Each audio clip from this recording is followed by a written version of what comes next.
Bangla cinema জগৎ আসলে কোথায় গিয়ে পৌঁছেছে, এটা আসলে তাণ্ডব মুভিটা যদি আমরা না দেখি তাহলে কোনোভাবে আমরা বুঝতে পারবো না।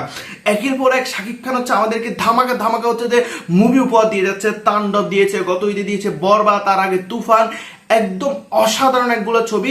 আর তাণ্ডবের কথা যদি আসি, একদম একদম মন জুড়ানো। এটা স্টোরিটা কেমন ছিল, স্টোরিটা কেমন ছিল বলতে গেলে হচ্ছে যে একদম টুইস্টে ভরা। মানে একটা চোখের পলক ফেলবের মতো হচ্ছে যে সময় পাওয়া যাবে না। একটার পর এক টুইস্ট, একটার পর একটা টুইস্ট নিয়ে হচ্ছে যে তাণ্ডব মুভিটা হচ্ছে সাজানো হয়েছে। তাণ্ডব মুভিটা হচ্ছে যে শাকিব খানের অভিনয়, জয়া আহসানের অভিনয়, সাবিলা নূরের অভিনয়, সিয়ামের, নিশু, অসাধারণ একটা একটা প্যাকেজ হচ্ছে যে তাণ্ডব মুভিটা। আমরা যদি শুরুতে দেখি, তাণ্ডব মুভিতে শুরু হচ্ছে যে একজন হচ্ছে যে আমরা দেখেছি যে একটা মাস্ক পরে, একটা হনুমানের মাস্ক পরে হচ্ছে যে একজন আসতেছে, এইভাবে এইভাবে করে নাচতেছে, নাচতে নাচতে আসছে। তারপর হচ্ছে যে তারা হচ্ছে যে একটা চ্যানেলের অফিসকে হচ্ছে তারা হচ্ছে যে অ্যাটাক করে, তার একসাথে হচ্ছে যে মাস্ক পরে ওরা হচ্ছে সবাই মিলে হচ্ছে একসাথে অ্যাটাক করে। সেখান থেকেই মূলত হচ্ছে যে তাণ্ডব মুভিটার স্টোরিটা শুরু হয়। সেখান থেকে হচ্ছে যে সেটা অ্যাটাক করার পরে শাকিব খান হচ্ছে যে সবাইকে জিম্মি করে বিভিন্নভাবে হচ্ছে যে তাদের গল্পটা হচ্ছে আগানো শুরু করে। কিন্তু গল্পের এখানে কিন্তু শেষ না, গল্পটা আগানোর সাথে সাথে অনেকগুলো টুইস্ট নিয়ে হাজির হয়। প্রত্যেকটা মানে কি বলবো, মানে প্রতিটা পরতে পরতে যেটাকে বলা হয় যে টুইস্ট নিয়ে হচ্ছে যে গল্পটা তৈরি করা হয়েছে, যেটা হচ্ছে আপনারা না দেখলে বুঝতেই পারবেন না। যদি সবচেয়ে ভালো দিক যেটা, যে সিয়ামের যে কেমিও এবং নিশোর যে কেমিও অসাধারণ ভাই। মানে সিয়ামের কেমিওটা হচ্ছে যে তাকে হচ্ছে যে এর আগে একটা মুভি ছিল জংলি, জংলি মুভিতে যতটা না জংলি মনে হয়েছে, সিয়ামকে তাণ্ডব মুভিতে তার চেয়ে দ্বিগুণ 10 গুণ 20 গুণ বেশি জংলি মনে হয়েছে। এতটা হচ্ছে যে সে জংলি ভাবে হচ্ছে যে এখানে অভিনয়টা করেছে। একদম যতটুকু দরকার মনে হচ্ছে ততটুকুই অভিনয়টা মানে সে দিয়েছে। একদম একইভাবে নিশুর কথা না বললেই নয়।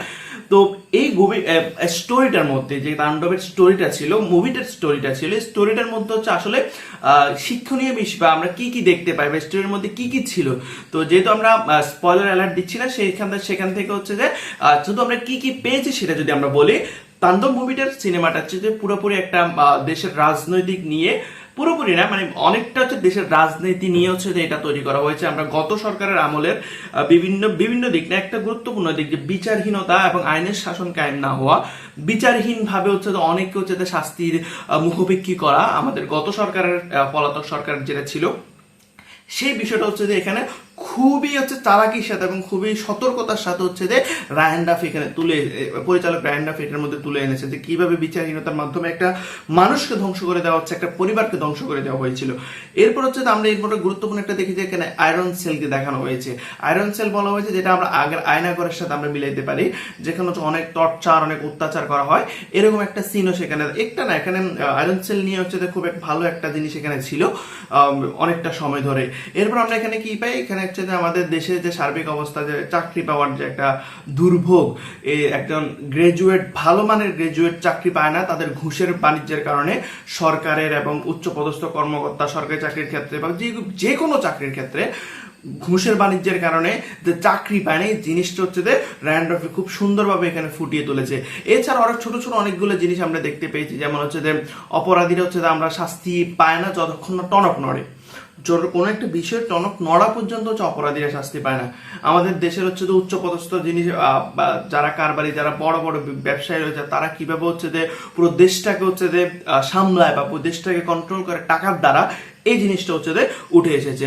এরপর হচ্ছে ক্ষমতার গ্রাম একটা সিনের মধ্যে আছে, যেখানে হচ্ছে যে পুলিশের আইজিপি এবং হচ্ছে যে সাবেক পুলিশের আইজিপি এবং হচ্ছে যে একটা চ্যানেলের মালিক, সে হচ্ছে যে বসা নিয়ে হচ্ছে যে একটা টকশোর মধ্যে বা একটা জায়গার মধ্যে বসা নিয়ে হচ্ছে তাদের মধ্যে একটা টক ঝোঁক দেখা যায়, যেটাকে আমি এই চোখে দেখেছি যে এটা হচ্ছে যে একটা মানে ক্ষমতার গরম, যে একজন আইজিপি, একজন হচ্ছে যে একজনের টাকা আছে, একজনের ক্ষমতা আছে।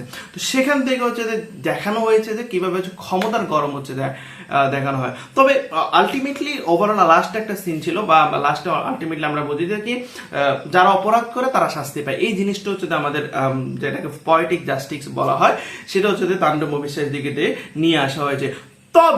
তবে শেষ দিকে সবচেয়ে বেশি জিনিসটা হচ্ছে আলোচিত, যেটা হচ্ছে যে শেষ হয়ে হলো না, শেষ মনে হচ্ছে যে একদম শেষ হয়ে গেছে মুভিটা, কিন্তু সেখান থেকে শুরু হয়েছে আরেকটা কি বলবো বড় একটা ধামাকা, একদম কি বলবো, যেখানে আপনি আসলে হাতের তালি না দিয়ে হচ্ছে পারবেন না এমন একটা সিনেমা, বা একটু উচ্ছ্বাস না করে পারবেন না, শেষ দিকে আপনাকে এমন একটা কি বলবো এটাকে টুইস্ট দিয়েছে হচ্ছে যে রায়হান রাফি। তো ওভারঅল একটা অসাধারণ মুভি, বাংলা সিনেমার জন্য একদম কি বলবো অনেক ভালো একটা মুভি। আপনারা সবাই দেখবেন এবং আমার এই চ্যানেলটাকে সাবস্ক্রাইব করবেন আরো স্টোরি রিভিউ পাওয়ার জন্য। ধন্যবাদ সবাইকে, আসসালামু আলাইকুম।